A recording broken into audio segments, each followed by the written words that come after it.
Welcome back to my school bus conversion project. I work remotely, so in this video I'm going to be setting up a reliable internet connection that can be used off-grid. So I made this cabinet box for my computer, which lives next to the bed raising and lowering mechanism. One of the sources I have for internet is this cellular modem, which is currently hooked up to Verizon's network and can get internet pretty much anywhere that I have a phone signal. I also added an external Ethernet port where I can feed in a hardwired internet connection if I have that available. And I also have this Wi-Fi repeater which can provide that Ethernet line via the jack on the bottom if I have a nearby source of Wi-Fi but not of hardwired internet. But these are all redundant backups. The primary source of internet on the bus is this Starlink antenna that I have on the top of a telescoping mast that I can put at either the front or the back of the bus. And it's pretty fast. Around here, it's definitely fast enough to do all the work I need to do from home. Of course, this is the RV model of the Starlink antenna, and that means that I will get slower connections if there are a lot of people in my cell. Of course, that would generally happen if I'm near a populated area, in which case I can fall back on the cellular modem or one of my other connections. And here I am installing the front pole mount. The reason for having two mounts, one at the front and one at the back, is so that depending on where trees and other obstructions might be, I can position the antenna to get the best view of the sky.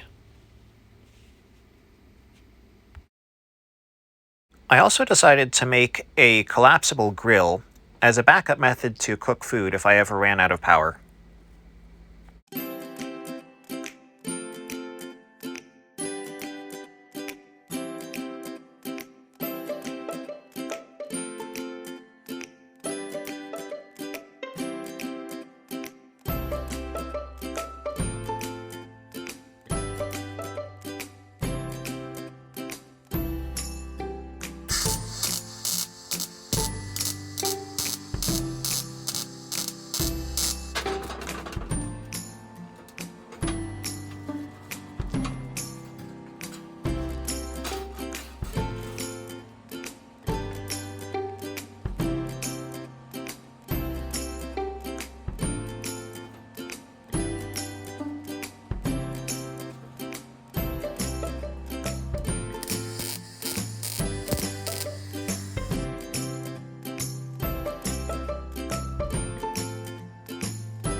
That's all for now. See you next time.